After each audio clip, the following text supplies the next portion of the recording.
Over the years, the thing that I've learned that's been most important, I think, is that we're not the same people that we were 36 years ago. And so that's what I was also telling some of the younger people who are heading towards the direction of marriage, is that in 10, 15, 20, 30 years, you're not going to be the same people that you were when you got married, but you're going to do it all together.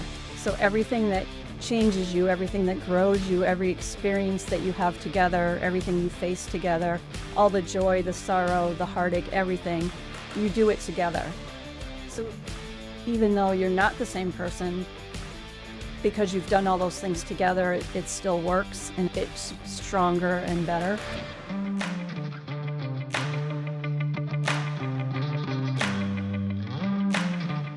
Welcome to the Be Unbound podcast. I'm your co-host, Jonathan Brush. And I'm your co-host, David Rethemeyer. And we're delighted to bring to you some more of our extended Unbound family as we get to introduce you to Kevin and Becky Laramee. They are originally Unbound parents, and we had the distinct pleasure of having their son, Colin, who was a fantastic part of our community for a long time, and is still an alumni part of our community. But then along the way, we managed to pick up Becky and Kevin as well, who are now really essential parts of our program and things we do, and they'll tell that story in the interview. But more than that, and what this discussion is about, is that two things. First of all, they have a really interesting quest that they're on that we would like you guys to hear about. It's pretty fun to hear the adventures they have with that. And then in terms of a couple that has more fun and more adventure and does a better job of marriage than lots of folks I know, they have a lot of wisdom to share.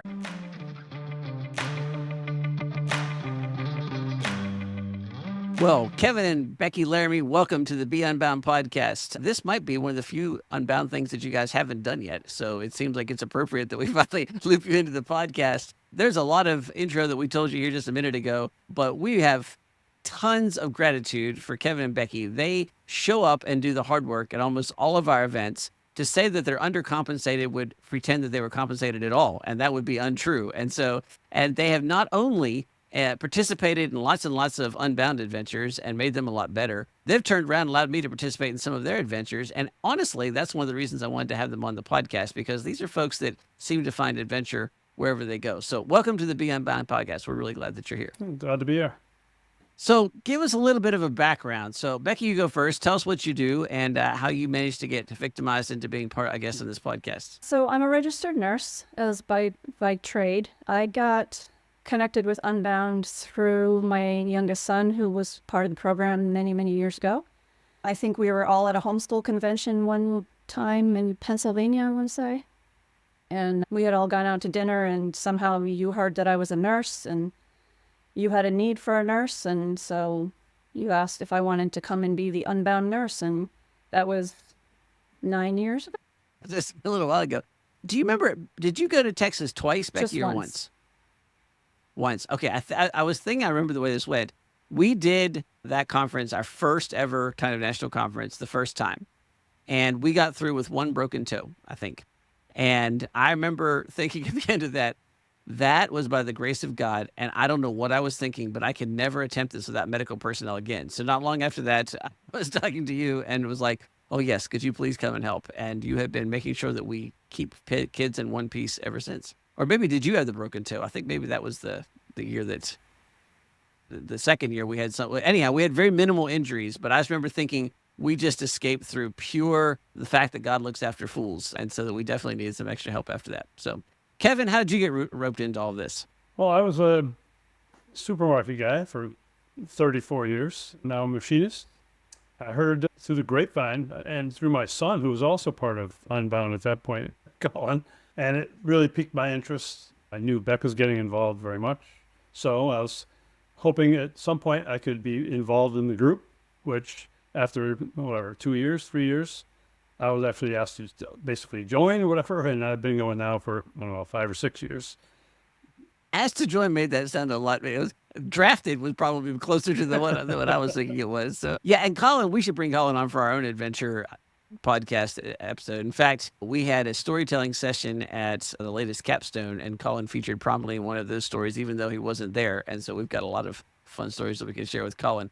Becky and I, and Kevin probably too, were all just happy that Colin was still alive when he graduated from Unbound, because there were times when we weren't sure that was necessarily going to be the case. And that child, we didn't think he'd make it past 3, so Everything else has been All bonus good. ever since, right? Bonus time. You guys live in Massachusetts, but you have done quite a bit of traveling. And so one of the reasons I wanted to have you on here was I want to talk about what you do. So you have another couple that you guys do a lot of stuff with. I think you call yourselves Laramee Adventures. And tell us a little bit about all the things that you've done through that. So back in 2005, our friends and I and the kids all went on this adventure to Arizona. And we did some hiking, and we didn't know what we didn't know. We were very novice at all of these things. We made a quick trip to the Grand Canyon. We looked at it. We walked down for about a mile. We came back out because we were absolutely terrified. But that really started our love of travel and our love of adventure. So on that trip, we decided that we wanted to see every national park in the country. And so that started the journey. And then so since 2005, we have now seen 31 national parks. We try to hit one or more every year if we can. If they're close together, we'll try to do more than one a year. So we have learned a lot. We've gotten lost a lot. We've had all kinds of interesting things happen to us, but it's been an absolute blast, and it's a beautiful country to explore. I've asked you this before, but how many national parks are there total? 63? So you're at just under the halfway point, is that correct? So yeah, that's pretty awesome. What has been, and I know I've asked you this before, but what has been your favorite so far? That is an impossible question to answer. I know. But it's the kind of question you have to ask on a podcast. So bear with me. What are the ones maybe favorite is the wrong question. What are some of the ones that stand out the most as you go back? I know what your answer is going to be, Becky. Yeah. I kind of think Glacier or our Grand Tetons were beautiful. We've been to Yellowstone twice. We've been to Yosemite twice. But I think Glacier and, well, for different reasons, Glacier and the Grand Tetons. But if you want to hit some of the national parks in Utah, Bryce Canyon is like totally different from the other ones, but it's even more magnificent, I think. I like Bryce probably as my favorite. And I would agree with all of those, but I would add in the Grand Canyon. We knew that. My heart is there, and I am totally addicted to it. I've been there, 4 times now? I just love it there. So Kevin and Becky invited myself and some of my family to go to the Grand Canyon with them in 2020, just prior to the world ending. And so it's the last piece of normalcy that we all had before everything went completely crazy. Becky, was that your second time then? Because you had that earlier No, visit? that was our first time. Well, look, you've been with the boys. Yeah, Oh, that was your first sorry. Yeah, in 2005. Yeah, okay. So yes. But the first kind of full, so this is a full immersion, so to speak. We went down into the Grand Canyon. We camped at Phantom Ranch for 2 nights, I think, and went exploring, and then came back out. But then you've been back at least 3 times since then. And so for anybody who hasn't been to the Grand Canyon, first of all, it's all the things that they said it was, and it's absolutely amazing. It's also a park in reverse in so many ways, because so many of these parks you drive to and then you climb up the mountain, and then if things get really bad, you sort of roll back down the mountain. But of course, the Grand Canyon is completely different because it is a mile to the bottom.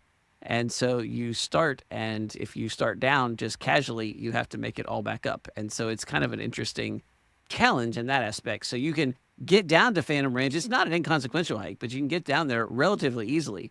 But then coming back out is a bit of a different deal. The saying is down is optional and up is mandatory. And when we went, it was in February, so the weather was mild to some of it, but then there was still ice on some of the trails. And so that's also an interesting kind of aspect of it. What are some of the parks that didn't live up to their billing? What are some of the ones that you were least interested in? Are there any that disappointed? Indiana Dunes. Already, I've never heard of that before, but I'm not necessarily overwhelmed by my mental pictures. It's just south of Chicago, but It's underwhelming. to say the least. But it's off our list. But you checked it off. So isn't there a national park that's the sand dunes in Michigan? Have you been to that one? No. Or is that maybe it's a state park. We took the staff there for Apex at least 2 years. It's something about a bear, I think, is in there. But it's on Lake Michigan, and there's these absolutely massive sand dunes, like really, really enormous. One that is kind of like the Grand Canyon, they have huge signs that say it looks a lot closer than it actually is. And so people go down, and then we were there. We didn't go down because we didn't have time, but there were a bunch of miserable-looking people trying to crawl their way back up the sand dune who had obviously not paid attention to the signs. So what's been your most exciting time in one of the national parks? Most exciting? Grand Canyon? You can define that any way that you want. So Maybe I Kevin, like I should ask you. Yellowstone. Becky's 'Cause going to ask. we Okay, did the okay, whitewater rafting through it. So we had fun with that. It was only a day, but it was kind of incredible. We had a good guide, and we were quoting Monty Python, the Holy Grail, all the way down on the raft, and we got through. I mean, so Monty Python was actually written and filmed for river guides and rock climbers. That's my. I mean, most of my Monty Python experience has had to do with one of those two individuals, let's say Now rock climbers. But yeah, the six of us were quoting the Monty Python the whole way down, and we got to like a quiet point, and the guide just blurted out the answer to what we were talking about, and we turned to him and said, "You know all about this?" And he goes, "Oh yeah." But he was listening to us the whole time, and waited for his opportune moment to interject his little bit of wit in there, and it made the rafting trip all the better. And that trip probably was most exciting too, because we saw bears up close and personal. Yeah. So that was a little exciting. So when you say up close and personal, was it a fun up close and personal or a paddle faster? It up close ended and up being personal? fine, but it was a scary moment where we were hiking and Kevin had stopped to look at an osprey in a tree. So we were all looking up at the tree, and I don't know who, but one of us stopped looking at the bird and we looked back. And there was literally a black bear standing right behind our group. It was just meandering through the trail. And yeah, so it was a little bit scary, but the bear just went on its merry way and didn't bother us. So it was a scary moment that ended up not being terrible. So I asked for exciting moments. Have you had any scary moments? I know, Becky, you're particularly astute at avoiding serious moments, but have you had any in all of your touring? We had any scary moments, they're saying. Probably this. I mean, there's a couple times where we got temporarily misdirected, and that was a little scary. I don't use the L word. I love that reframing. I love that. It's just Temporarily temporarily misdirected. misdirected. So- I'm here How temporary was it? Well, you did that with Colin. with Colin. Yeah. For some reason, that Oh, doesn't wait a surprise me in second. the slightest. Is this temporary or was it deliberate? Because I could It was see not that deliberate. possibility. So we had hiked Okay. way, just he and I. The rest of the group didn't want to go. We wanted to go farther. So Colin and I took off and went farther. And we went way up high on a ridge this was Washington, Olympic National Park. Olympic National Park, yeah. And we got to a point at the very top of the ridge where the entire trail was obliterated by snow. So all you could see anywhere was snow. You couldn't see the trail at all. We had no idea where it went, which way, which direction, no clue. So this is interesting. How are we going to get out of here?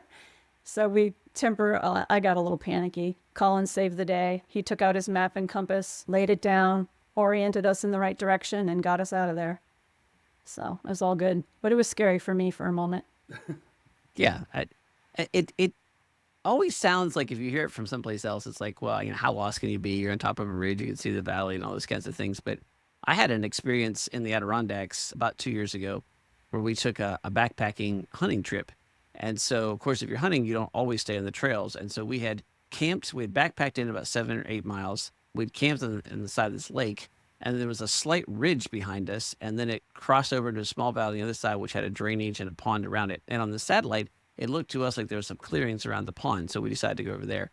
So the three of us split up. It was my son and a friend and I, and we were kind of going up. So as far as I'm thinking, this is very easy, right? You've got a lake one direction, you've got a shallow ridge, and on the other side, there's going to be a drainage with a pond at the bottom and a creek, coming in and coming out. But there was the Adirondacks have all these blowdowns. It's not logged anymore. And then all these little spruce trees grow up. And so as I was trying to go up through here, I had to go through these spruce trees that were so close that I could almost not, like they were pressing against me the entire time. So I had to like kind of push them aside and step in and then close that and push them aside and step in. And in the process, I kept getting turned around. And you do irrational things. So I was looking at my compass and I was like, my compass is broken because it was pointing a direction that I thought it couldn't possibly be pointing, right? And so I literally kept thinking that my compass was broken, which is clearly not what happens, but people say that happens all the time, and I thought that was absolutely stupid. I also had that thing in a death grip because I thought if I lose this thing, I'll never be able to. I couldn't even figure out which way was like, there'd been a little bit of a up and down thing going on, and I wasn't even sure which way was up. And so then I kept hearing something to my left, and my son had taken off to my right, and so I kept stopping to hear if it was a bear, if it was something else. And eventually, we got to the top of the ridge, and it was my son, and we had crossed each other in all this stuff never had heard or seen each other and were completely turned around. He was pointing, thought, this is this direction. It was kind of one of those comic things where it's like, which way's the lake? And we both pointed different directions, and we sat down and said, okay, where exactly are we? Well, then the third guy, for an hour and a half, he was, what'd you say, Becky? He was temporarily misdirected. It was as we were clicking into like the last part of that, this 2 hours was our cutoff to kind of, go check on somebody. And an hour and a half later, he came in and he said, yeah, I had no idea where I was until now. Like when he came out of the woods, it was down the side of the pond, which turned out the open area was not clear. It was this overgrown beaver pond type stuff. And so anyhow, it ended up being a good story. But yeah, you think about, oh, it sounds so easy. And then you're actually in it, and it feels and looks totally different. So Our friends and I, when Becky and Colin were lost, we were very worried, and we were sitting at the lodge with an ice cream. as an ice cream of sympathy, I believe yeah. is what that was. Did you forget that? We were They had no idea we were. we were even out instructed to meet him at the other end of the trail by another trailhead. So we're like, we have an hour, so we hang on, can wait we for can him. do something. We had no cell service, so we couldn't even text or call them to say that we might be a little late getting to the rendezvous point. We showed up eventually. We've talked about a bunch of, I think you guys have a cool quest going on there to hit the national parks, and you've obviously had a lot of adventures along the way. But I want to take that and pivot to something a little bit different, which is, Becky, you and I were in a group of folks recently, and there was some questions being asked about marriage. And both of you and I were there without our spouses at that point, but we were having a discussion. And we said something that shocked some of the younger folks there, where we said that actually we didn't think marriage had been that hard. And I don't mean that it's not a struggle. I don't mean it's not a challenge, so don't take it wrong. But basically, we both said the same thing separately. We were actually having these conversations opposite ends of the table, so we kind of weren't even really tagging onto each other. But said, whatever's hard wasn't nearly as hard as doing all this by ourselves. And so when I have seen you and Kevin together, and when we've had a discussion, one of the things that strike me is that no matter what kind of challenges you've faced, no matter what things you've done, you always look like you're having an absolute load of fun. And I know that that's happened because we get to do some fun things together, but I also know you've gone through some challenging stuff, and we've talked about some things. And so we've known each other, what'd you say, Becky, 9 years, long enough to have seen some of those ups and downs. And yet there's this prevailing attitude where it's obviously that you're on you see things as a grand adventure. Where did that start? And did you kind of naturally fall into that from the very beginning? Was that earned or picked up along the way? How did you develop that attitude? Well, I think, and I've said this before, and I said this at that meeting that you were talking about where we were all chatting. We went into our marriage a long, long time ago, and we were actually not believers at the time. That's something you can brag about now. But I won't speak for you, but I went into the marriage with the attitude that this is forever. And so I feel like nowadays a lot of young people go in to marriage with an attitude, well, if I don't like this, I'll just get divorced. It's easy. Like in today's world, it's very easy to do that. But I think it's all about attitude, so that when you go into something, if you say this is forever, this is obviously critically important that I'm going to make the right decision here, and that no matter what happens after that decision, you're going to stick to it because you've already made that decision that this is forever. So I think attitude when you're going into something is key. And I was saying that to the people that were sitting at the table with us that day. Marriage is all give and take. I mean, I take as much as she'll give, but it's but it is. It's a joint effort. I mean, not every day is, flowers and nice fluffy bonbons or whatever. But you get through it, and the next day is a whole different, another day. And we try and enjoy it every day. Over the years, the thing that I've learned that's been most important, I think, is that we're not the same people that we were 36 years ago. And so that's what I was also telling some of the younger people who are heading towards the direction of marriage, is that in 10, 15, 20, 30 years, you're not going to be the same people that you were when you got married, but you're going to do it all together. So everything that changes you, everything that grows you, every experience that you have together, everything you face together, all the joy, the sorrow, the heartache, everything, you do it together. So even though you're not the same person, because you've done all those things together, it still works, and it's stronger and better. There are things that I used to hate that I love now. There's things that I used to love that I hate now. Like even little things like that, I'm just not the same person that I was. But neither is Kevin, and we've grown through those things together. So I think we've come out on this end of it, at least so far, stronger and better. Yeah, I tell Kara, for example, there's 40 pounds more of me than when she married me. So I mean, there's a it's like kind of the bonus package. They got more as they went along. Both of you had talked about attitude a lot, and so I'm curious: did you come in with that kind of attitude towards life? I mean, did you both have a very optimistic. Becky, obviously, you had the attitude of "this is forever." Kevin, you mentioned you make the most of it. Was that something that you learned together? Was that something you learned after an event, or was that something that you sort of naturally had as part of your makeup as you came into your marriage? I always made the most of everything when I was growing up. I had 4 other siblings, and it was a chaotic, fun home that I grew up in. So I always had that attitude of going out, grabbing the bull by the horns, that per se, and getting it done, no matter what it was. So now even, a church family type thing, I'm a get her done person. Or even when I go with Unbound, I'm there. I feel like we've adopted 170 kids or whatever, 180 children now. Like we had to, but now we have like 3 weddings a year. So, it's really fun. That's where I see you most. It's fun though. I mean, and we love it. We really do. And I would say for me, I was not an optimistic person when I was younger. But for some reason, especially around marriage, I took that very seriously. But I was also very cautious. So we knew each other 4 years before we got married because I was not brought up from a very stable, solid family background. So I did not want that to be repeated. So I had to be sure that I was sure that I was sure this was not going to be the same scenario that I was raised in order for me to commit. So it took me a little longer. And I think my optimism has grown over the years versus having come in with it. There's an interesting kind of, it's not irony, what's the word I'm looking for? There's almost a hidden aspect there where I talk to a lot of folks and they don't want to commit to that forever thing because it feels like it's dangerous, because it feels like, what if I make a mistake?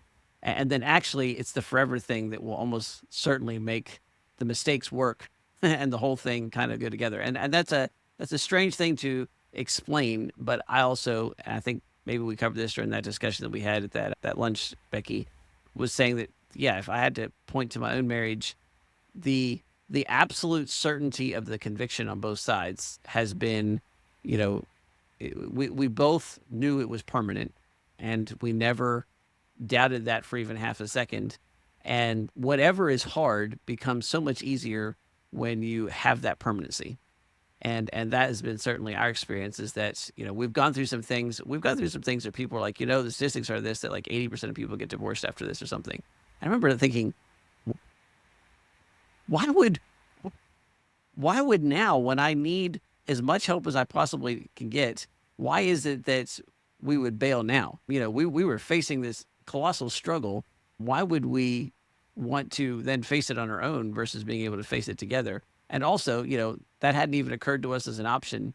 And the very fact that it hadn't was part of the reason that it made it easier for us to endure that time and to, survive and get on to the next thing and to new horizons. And so I guess this all has just been really fascinating to me, especially because I am slightly relevant, David. Yeah. Maybe just a little bit, since I'm actually getting married here in about 4 months from when we were recording this. And so just getting to hear from perspectives of people who have just kind of been down this road a lot longer than I have is really cool. And it is just it's a really cool thing to think about how I'm going to be committing to this person for like the rest of the time that God gives us together. But it is also just an intimidating thing too, to look at and go like, we've only really been super close for a little over a year, and now we're committing to an entire lifetime together, and we don't know, what life is going to look like. There's a ton of unknowns. We don't know how we're each individually going to grow and change and what that's going to look like. So I guess I would be curious to hear from all 3 of you really on just how to go into a relationship like that and just be excited about the prospect of change, because I think that's something that can oftentimes be intimidating is the prospect of change and the fact that the person that I'm in love with now is going to be wildly different in 10, 15 years. If you can speak to that a little bit, I would love to hear your perspectives. Kevin and Becky, you guys get to start this one. You've got the seniority. Plus, I don't have Kara here to correct me if I'm wrong. I think you hit the key word there, David, with the word excitement. So again, it's all about your attitude. It's all about how you're going into it. If you think change is always bad, then that's how it's going to end up. You're going to have negative feelings about whatever change comes. If you see change as an exciting thing or a possibility for new adventures or growth or, all of the good things in life, your attitude will be better and you will be more excited about it and it'll just work out so much better. Well, you got to be flexible too. I mean, as much as you know each other now, you're going to learn things about each other that you don't know yet. And you got to be flexible. You'll go through tough times, but there'll be many good times will outnumber those, I'm sure. But I think you guys are going to be great. You guys seem to be like we said we dated 4 years before we got married, but 3 of those years I only saw her on weekends because she was away at college. So it was really a long distance relationship for us. So that kind of made us grow stronger because we had so much absence between every time we saw each other. Nothing will be perfect, but you can work it out together and make it perfect between the two of you. And communication, I would say, is the other key. What? Oh, communication, yes. Yeah, so Did they mention a sense of humor? humor's good, but communicate. Always communicate. If you're thinking something, say it, because you don't know if maybe she's thinking the same thing. Maybe she's thinking the opposite. Maybe if it is the opposite, just you need to share your opinion. She'll share hers. You'll figure it out. So I think just communication is super important. Kevin knows this as somebody who's a car guy and a mechanic and a machinist, but I recently had to put a new engine in our van. And this is the first time I ever had a new engine because I buy old vehicles typically. And so, there is a break-in period because there's a machine that's been, or an engine that's been machined to certain tolerances. And yet those things are all individual specs. And then it goes together and it has to wear against itself, until it kind of wears itself into the place where it's most efficient, it runs the best. And I think this sounds pessimistic at first, but hang with me for a second. One of the things that I think makes marriage so powerful, especially in a Christian context, is that you see your sin reflected immediately in the one that you damaged. And often our sins are not reflected immediately, and so we don't understand the extent of them. But when I mess up and hurt Kara, I see that because I'm close to her, I'm physically close to her, I'm emotionally close to her, we're in proximity, I see the impact of that. And you can ignore that and let that just build up these, burrs and these things that keep just wearing in and causing irritation. Or you can address that. And when you address it, each time that happens, you change each other as you not just wear into being able to work together as a couple, as a team, but as you both are sanctified in that process of like, oh, I see this sin now. It was a sin against God, no matter who I did against. But I saw that reflection in this person, and I can make that right by asking for forgiveness, by communicating, by leaning into that. And that process doesn't just draw you closer to each other, it draws you closer to the one who made you. And in the process, you become a changed person. Yeah, a lot of people look back and think, I was so immature then and all those things, and I can say all that stuff. I also think I wasn't as good of a person. In other words, there's a sanctification process that was sped up and accelerated because, and then of course you have children and it like multiplies at times a factor of 10, right? I mean, like when that happens, but there's that kind of wearing in, if you will, that ends up being a beautiful thing. And then you end up finding out I'm a changed person. I think in many ways, I'm a better person that Kara married. And a large part of that is due to the shaping influence of being married to Kara. And I hope that she would say the same. And of course, I can say it because I'm sitting here by myself. But she might be on the other side listening, and I might have some words of wisdom for me as I leave. And so some people talk about that as that's the hard part. You're going to have these disagreements. You're going to have these, discussions and things like that. It can be hard. But it's hard if you have those discussions and you use them to create friction with each other. if you use it as a place to be sanctified and to extend grace, those hard things become good things. You know, they become things that grow you together, and they become less and less because you become better and better at figuring out and how to love each other. That is more exciting than perhaps it sounds, and it's a lot, and it's not difficult. It doesn't require some deep sort of like PhD and emotional intelligence. It just requires a willingness to extend grace and a commitment to have fun, to a commitment to the person. And then, yeah, I think what Kevin and Becky exhibit a lot of is the ability to want to have fun with each other. I mean, if that's your desire, then life becomes a pretty cool adventure. Yeah, and always looking for the positive in everything, because there's always positive in everything, right? Even, people say child rearing is hard. It's hard. But I hear, oh, the terrible twos and the whatever threes and the awful four.